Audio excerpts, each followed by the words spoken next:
What's going on, everyone? So first things first, thank you to the Charlotte Hornets and PJ Washington for just putting in the work for the Lakers.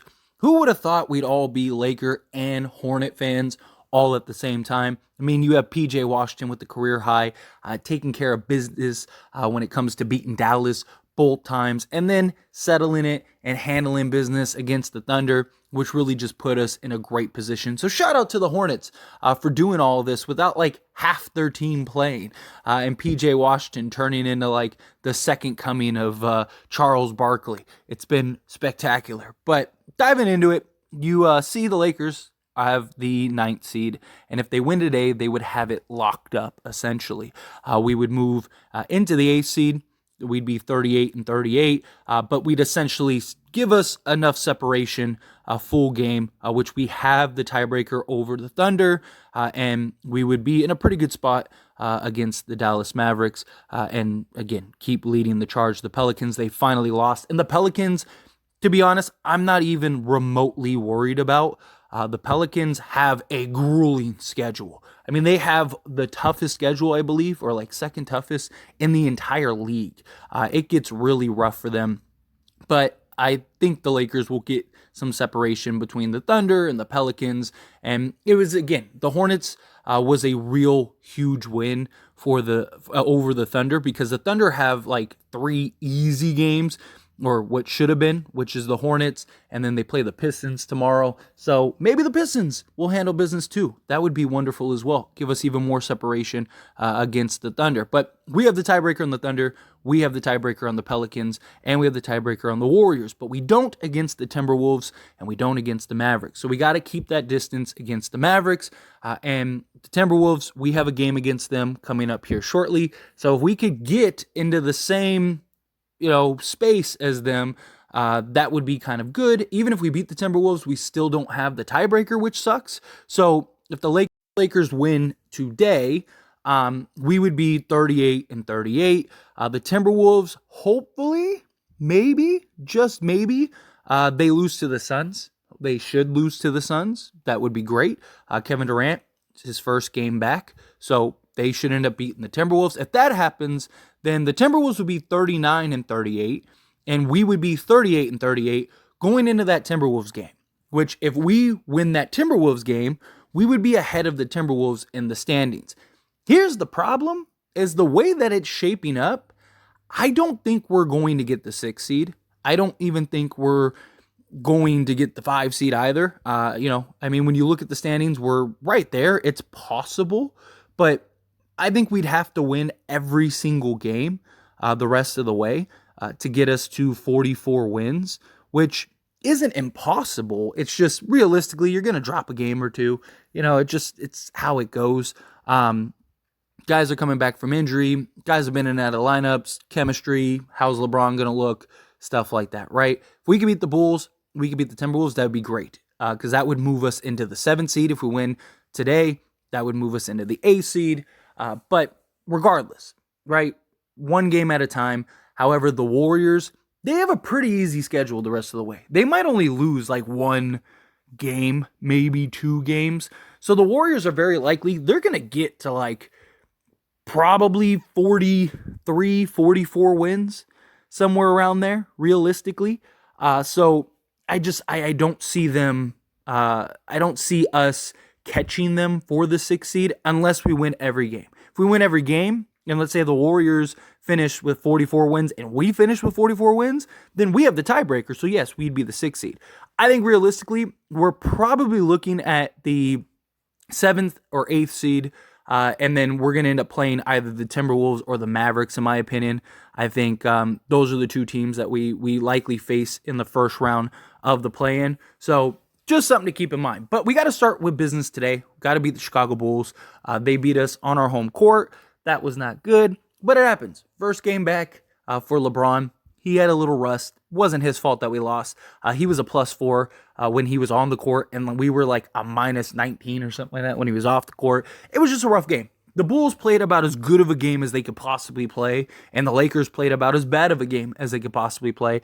And it still felt like there were moments where we could have, kind of changed the tide there a little bit. D'Angelo Russell, He should hopefully be back. That would be good. LeBron James, he's going to have another game under his belt. I imagine he'll be better. I imagine everyone will be better, right? AD, hopefully he doesn't get into the foul trouble that he was in the last game, which kind of hindered him. But he needs to be more aggressive. He needs to be more physical. Hopefully guys can knock down shots. And hopefully the Chicago Bulls don't shoot like 80% from three in the first half. So this is a real bounce back game. We also have 5 road games. Though the Clippers game technically counts as a home game, still we're the visiting team. And we need to go 4-1 on this road trip, right? And I think that is very possible. So here's like my thinking. If we beat the Bulls and the Timberwolves, I actually think we go 6-1. I really do, which would put us at 43 wins. Because if we beat the Bulls and the Timberwolves, our next 2 games are against the Rockets, which should be a gimme game. And I know the Rockets beat us, but that was without AD, that was without LeBron, that was without D'Lo, right? Like, just completely different scenario, right? This time, we would have everybody, right? Also, you have the Utah Jazz, who have kind of packed it in, right? They've shut down Clarkson and Sexton for the season. They're constantly sitting out guys, Lauri Markkanen, all of them. I don't see them really trying to make a push. They're pretty much out of the play-in at this point.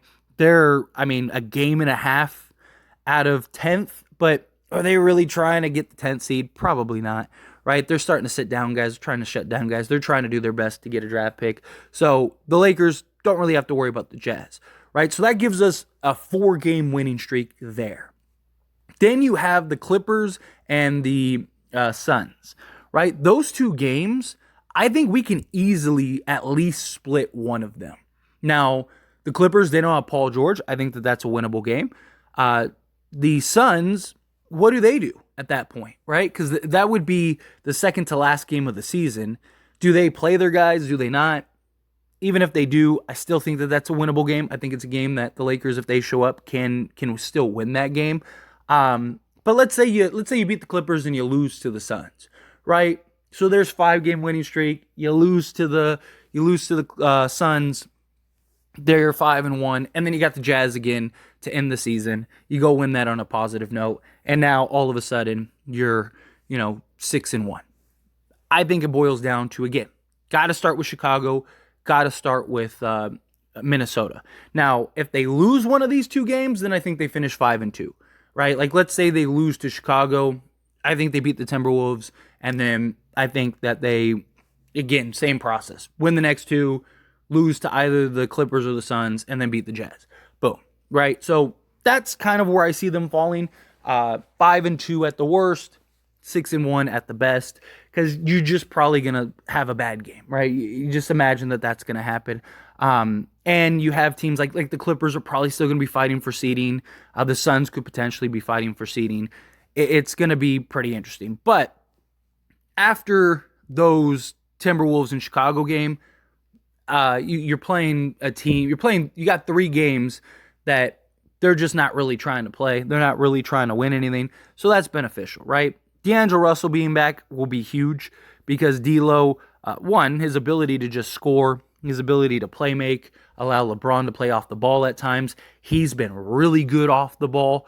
So when LeBron does have the ball, D'Lo's still a threat, right? It's not like how the other Russ where when LeBron has the ball, he's kind of basically useless on the court because he doesn't have the ability to shoot. D'Lo, on the other hand, we've seen him knock down 5, 6, 7 threes. So his ability to play off the ball and get his shot off is going to be huge for the Lakers.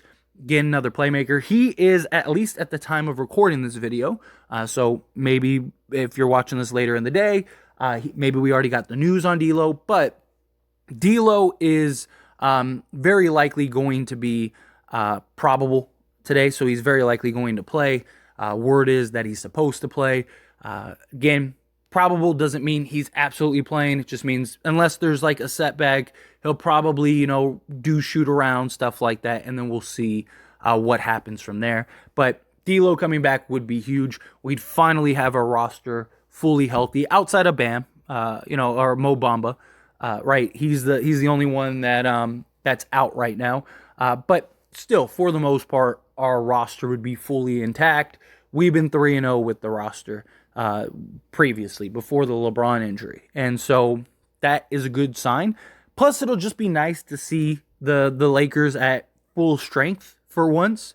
Now, will rust and chemistry and stuff like that, will that be a bit of an issue and concern? Probably.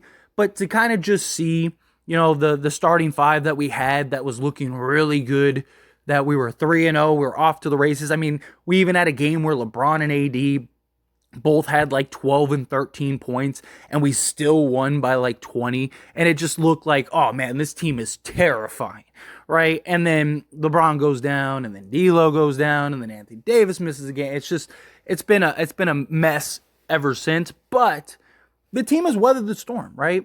We're still 12-7 over the games since the trade, which is good. We're 7-4 over the last 11. That's good. 3-1 over the last 4. However you want to look at it. Yes, we're 4-4 over the last 8. Just depends on where you're starting the idea, right? But in general, just to get everybody back, to see this team starting to build that chemistry and see what their potential is leading into the play-in. I still think 7-8 spot is what we're looking at. But getting into the play-in and then going from the play-in into the playoffs and playing likely, a Memphis or Denver. It's kind of what it's looking like, unless Sacramento just kind of pulls it away. But we'll see. We'll see how the stretch towards the end goes. But I'm excited. I'm looking forward to it. And we got to start with this Bulls. Go get this Bulls win. We have a huge opportunity here. Need to take advantage of it. But anyway, as always, this is a discussion, so I pass the question on you. Let me know your thoughts and opinions down in the comments below. What do you think? Do you think we get it tonight? Do you think we don't? However you feel, whatever your thoughts are, love to hear it. Let me know down in the comments below.